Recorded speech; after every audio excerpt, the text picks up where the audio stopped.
Right then, time to hit issue 49 and 50, a double issue review, because it's our Orc Death Dread. And boy, do I love Orc vehicles. Oh, they are so beautiful. We're going to have a good look at it in a bit, but the fact is, Orc vehicles just make me happy. Everything about them I love. We'll have a look at it in a minute, shall we? I'm curious about how big this thing is. I'd really like to know how it stacks up against something like the Hellbrute and the Brutalis Dreadnought, but we'll find out later on.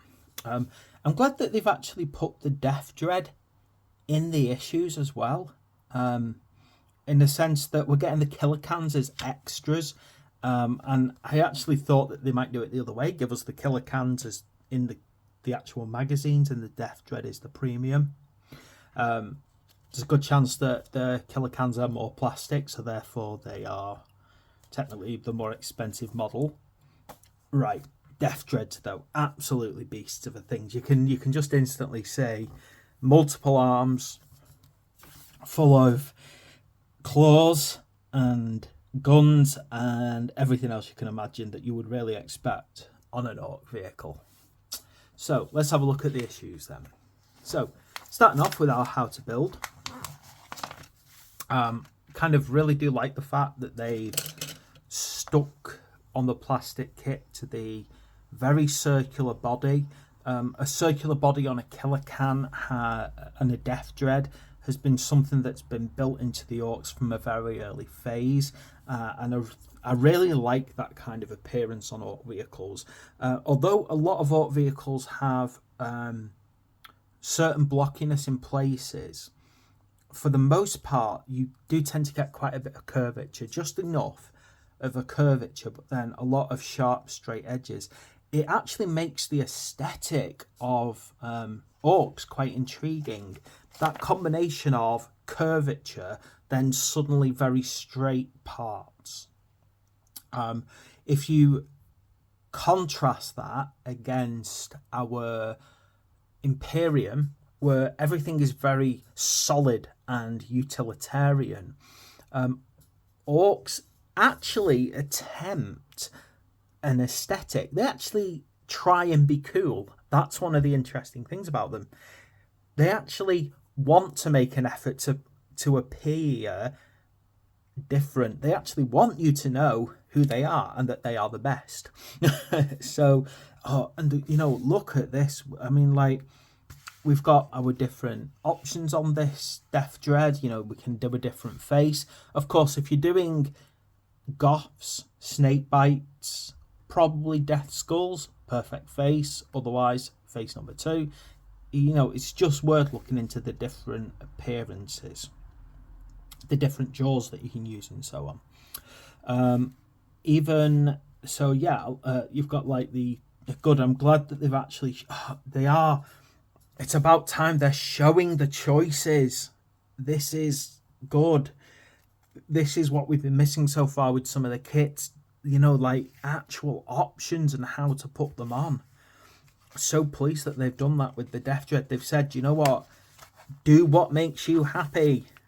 Yeah, put on the things that you like and put the arms wherever the hell you feel like, because you're supposed to have fun with this thing. It's an Orc vehicle and you're supposed to be insane.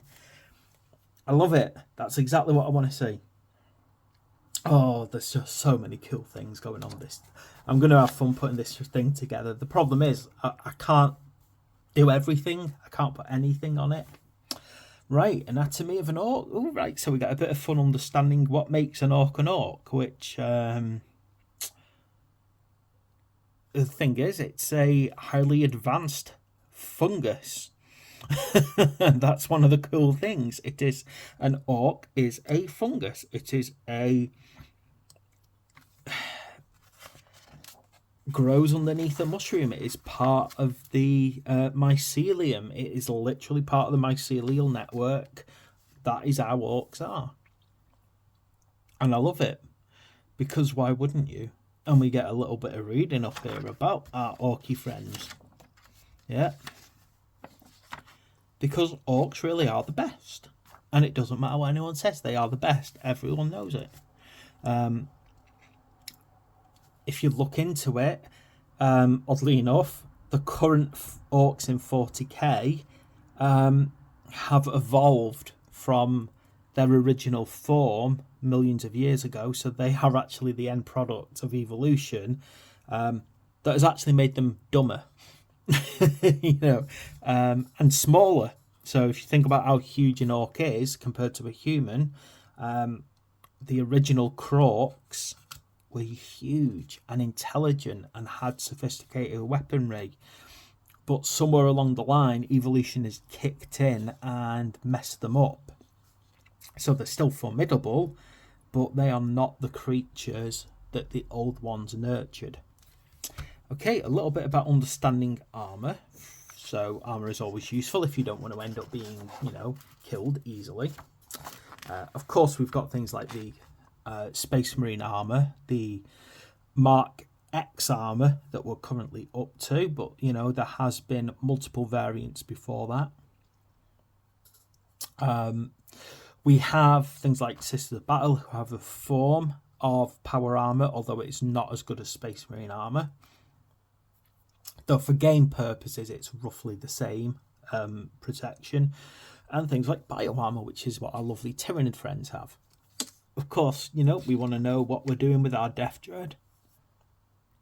I like the idea, actually, as well, with Death Dreads and Killer Cans. This idea that the orc has basically been... Sometimes it's a pilot that sits in it, and other times it's an orc that has been physically slaved to the system. Like how we got some faction abilities for fighting with our orcs, which is quite, quite fun. What else have we got here? Some concepts of advancing and charging, and how strength works with certain weapons, which is quite cool. So enhancements for the orcs, Grizzled Scars boys, teleporter. Teleporter is cool. Teleporter technology is awesome, by the way. Stomp 'em and proper looting, because you've got to stop and nick people's stuff. You can have a lot of fun with orcs, by the way. You can literally take an Imperial vehicle, orcify it, and it's a battle wagon for them. Or you can take a Eldar, grav tank and say, yeah, okay, we're looting that and turning it into a thing for our boys. I've even seen people convert Tyranids for fun with orcs piloting them, but that's just insane. Okay then, so yeah, we've got some really cool stuff going in there. But let's look at our second issue, number 50. So, as far as painting is concerned, they're doing a goth paint scheme. See, this is the thing. I've long had a rule that I can only use the paints that we get in Combat Patrol. And I've got a bit of a problem now, because I actually have orcs already, and I've got a mech boy, and that mech, well, Big Mech, he is in orange and blue, and we don't get orange really with our kit. And I would love my Death Dread to be painted in the orange and blue colour, but I'm going to have to admit that maybe what I need to do is paint this doing something like Bad Moon, and then what I'll do is I will get another one at some point to do in my Orc Warlord Big Mech colours. So, we've got some nice paint guide here going on, definitely. And definitely Killer Cans work well for Goth Orcs, they make sense. Again, I like the look of this here, where you've got kind of the example of a Gorkanut or Morkanut, I forget which one it is. Bikes, I need to get myself some bikes, but again, mine need to be quarter speed. A little bit about orc culture, because orcs are very cultured and very sophisticated. There we go. Look at that. It's talking about the proper clan colours now. Red for speed, which is the Cult of Speed, usually the Evil Suns, the Bad Moons in yellow for wealth. The Blood Axes with their very cunning camouflage. And the Death Skulls, which is my favourite one, admittedly. I've got an actual battle wagon like that. Actually, mine's a bit more stripped down than that. It's more for transport than shooting. But I've got one. And I'm really tempted to do it Death Skull. So, there we go. Ghazghkull Thraka. The ultimate orc. The biggest orc there is at the moment. Although there have been bigger orcs in the past. So we've got some really cool stuff. Do you know, I could talk my ear off about this issue because there's so much cool going on. There's even reading to do. It's packed full, this issue, of stuff to read and learn about.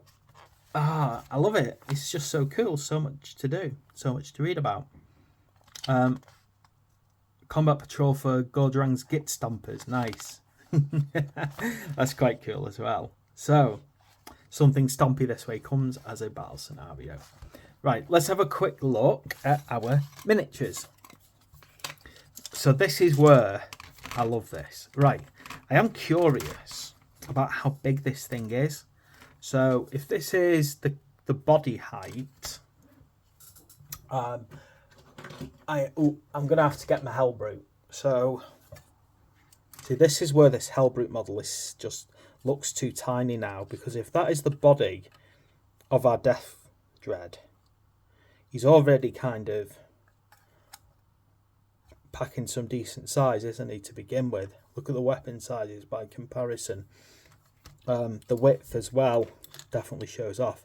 I think this is going to be closer to the Brutalis Dreadnought in size, which I'm pleased about because I really hated the fact that that Hellbrute is tiny. You can see it's just so packed with detail, the kind of the angularness, but then sudden curves. I think it's one of the things I really like about Auto Aesthetic, the combination of things sweeping and curving, then suddenly they just terminate in a solid flatness. You know, like you get things like the shoulder guards that are curved, but then the weapons are very angular in nature. I just love the way that they are, and we've got so many weapon options. It's unbelievable. I mean, look at that. We've got rocket launchers and big shooters, and wow, look at that beauty. I wonder what that is. Is that a flamer? Looks like some kind of flamer, that beauty, doesn't it?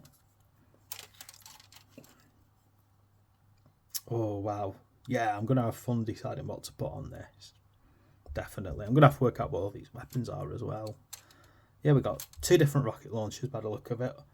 Unless they're 2 halves of the same rocket launcher, I don't know. Loads of different exhausts and face options. Loving it. It's going to be fun to put this together. Coming up next time, more paints. Pink Horror's a nice pink. Oh, that Pink Horror's going to go really good. Edge highlight My Emperor's Sons. Same with the Pallid Witch Flesh, actually. That's going to be a good colour. And we are getting onto the Leagues of Votann.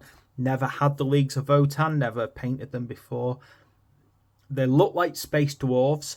They are technically human. They're an abhuman species, technically. So they're a type of human that has diverged from what's known as the standard template. Not in the same way as Ratlings. They're different to Ratlings, who are another short pygmy type human. But in this case, they are very, they're, you know, everyone, they are space dwarves. They love to mine. They are properly space dwarves, but they are squats, as they are the successors to the squats, the Leagues of Votann. So there we go. I'm looking forward to these builds. Thanks for watching. Please like and subscribe, and I'll see you in the next video.